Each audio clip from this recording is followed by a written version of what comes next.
Okay, today we're going to talk about similar triangles, and similar triangles have the same shape but a different size.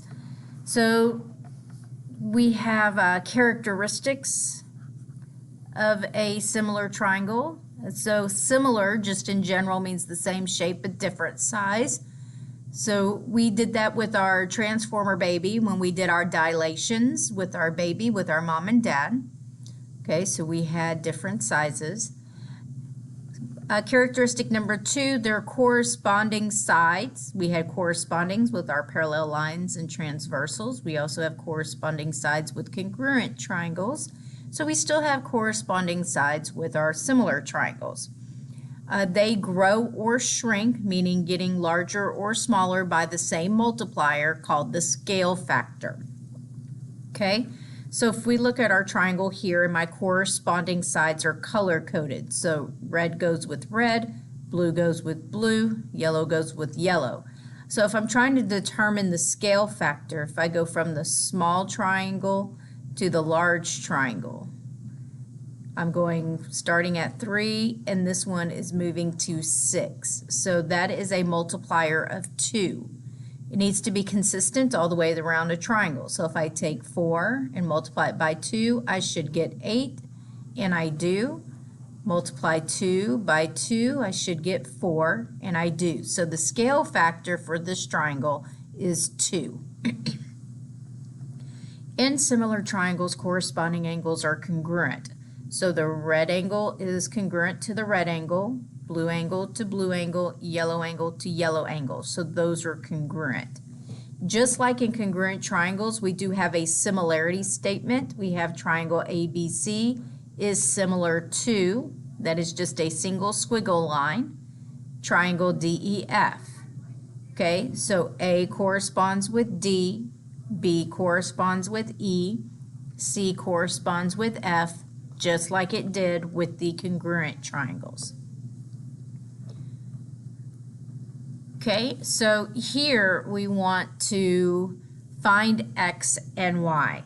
So if I look at X, that's on this right side, that's going to correspond to the right side here.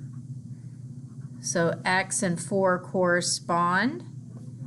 I have 12 and 4 on this side, they correspond. And I have Y and 6. They correspond. Well, what I'm really looking for are the two sides that are given in both triangles. So my black ones, 4 and X, I have a variable here, so that's not going to help me.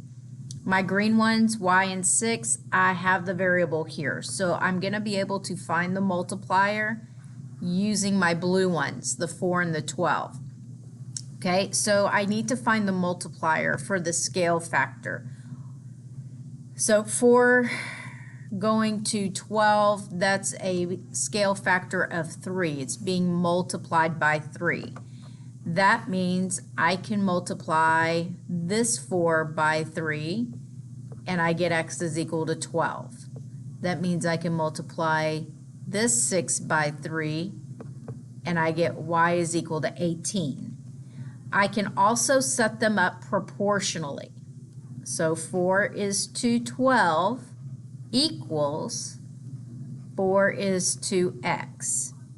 Then I can apply that scale factor again. I can, this is times 1, this is times 1 to get the 4, so this would also be 12. I could do 4 is to 12 as 6 is to Y. This one doesn't have a multiplier, but this is going times 3. Or it's actually 1.5. So I could do 1.5 times 1.5, and that gives me 18. So you could also cross multiply and divide. That's another option. So cross multiply, I get 4x. Cross multiply, I get 48. Divide by 4. And X is equal to 12. Okay, so there's lots of options to solve for these. Then we have what's called the triangle proportionality theorem. If a line is parallel to a side of a triangle and intersects the other side, then the line divides the sides proportionally. So if I look at example 1 here, and I know that these two are parallel, and that's the symbol for parallel, and it's intersecting on both sides, then it splits it proportionally. That means 7 to 14 would be in the same proportion as x to 16, or our question mark to 16.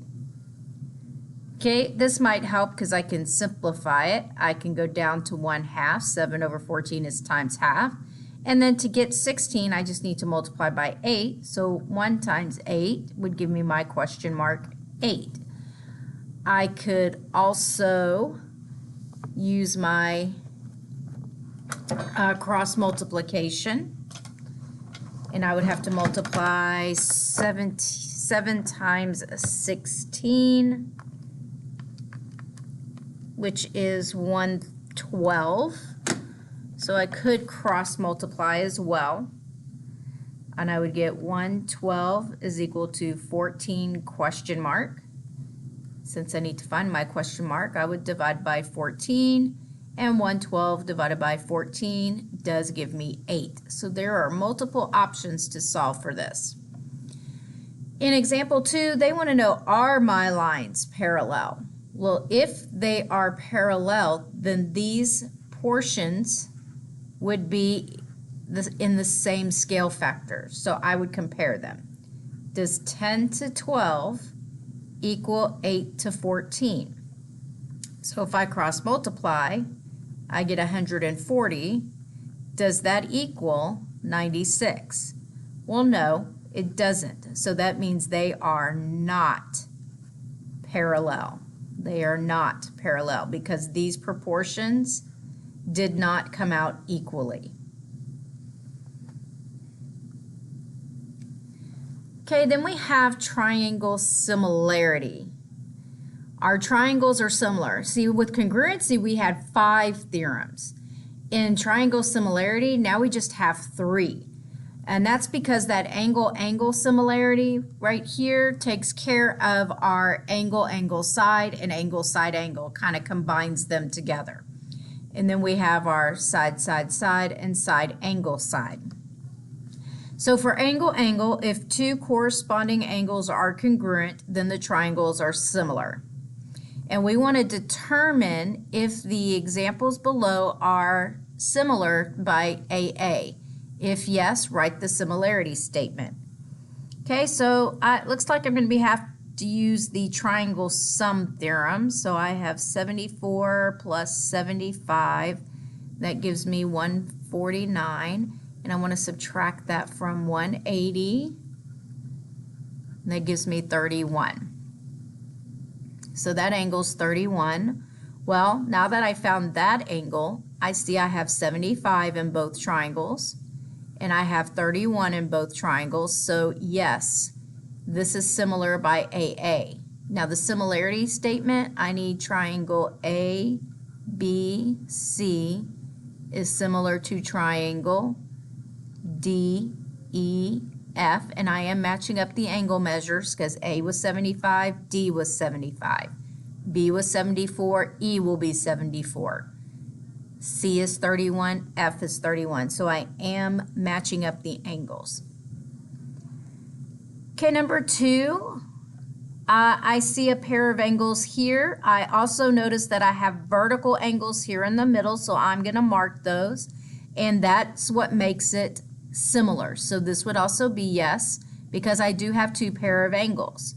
So that's going to be triangle VXW is similar to triangle, and I got to start with the same one, YXZ. So I started with V, that was marked singly. Y was marked singly, then my X was, and then my one that's not marked. Side-side-side similarity.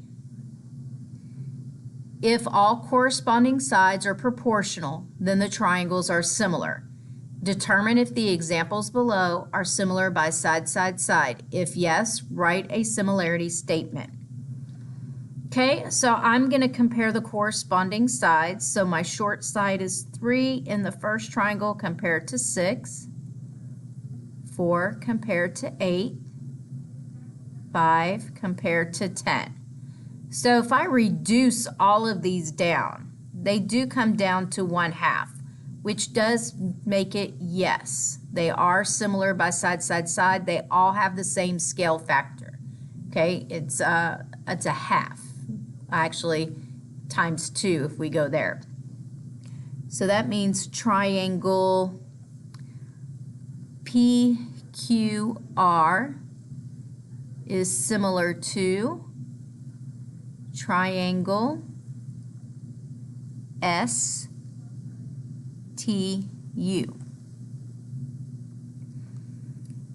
Now if I look at the next one, let's see, I've got my smallest side here is 30. That should correspond to 24. 35 is the largest, so that should correspond to 28. And then 32 should correspond to 25. So if I reduce this one, I get, let's see, divided by 2, I get 15 and 12. I can divide those by 3. I get 5 and 4. So this one reduces down to 5/4. Okay, so 7 and 28, they're both divisible by 7. That reduces down to 5/4. And I'm looking at 32/25 because the only factors of 25 are 5, and none of the 5 doesn't go into 32. So this one is not similar. These two are not similar. That last one doesn't fall in the same ratio as the other two. The other two reduce to 5/4. This one won't. So they're not similar by side, side, side. Then we have side angle side similarity. If two corresponding sides are proportional and the included angles, that means the angle in between the two sides, are congruent, then the triangles are similar. So determine if these are examples of side angle side. So I have 8 to 6, and I need to compare that to 20 to 15. Those are the corresponding sides. I've got my left side to left side, right side to right side, and that angle's in the middle. Since they're congruent, that's okay. And I got to see if I can reduce these. So if these both divisible by 2, so I get 4/3. And let me say these are both divisible by 5, so I get 4/3. And since they both reduce, this is a yes. So this would be triangle JKL is similar to triangle MNP. So they do have to correspond. That's what the similarity statement helps us do. Okay, number 6 here, we get to have kind of that proportionality theorem here where it splits it. So we have 12 to 21, and I need to see if that's equal to 15 to 25. Okay, so 12 and 21, those are divisible by 3, so I get 4/7. 15 and 25, they're divisible by 5, I get 3/5. So I can already tell those are not the same, so these are not similar. Okay, where's the included angle? Because this should be side angle side. See, they were marked here. Well, the included angle is going to be angle A, and they're overlapping. Okay, they're overlapping. This small triangle and the big triangle are overlapping. All right, here's our similar triangles. Now it's your turn to practice.